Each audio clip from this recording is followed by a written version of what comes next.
Welcome guys, in this video I'm gonna show you how you can enable or disable automatic pause of your Sony LinkBuds.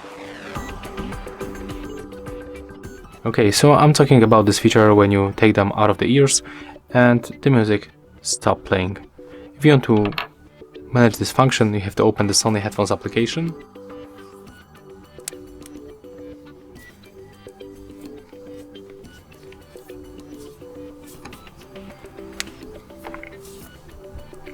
Next, you have to simply open System tab and scroll down.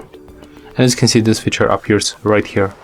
So we can enable and disable this feature. And basically, that's all.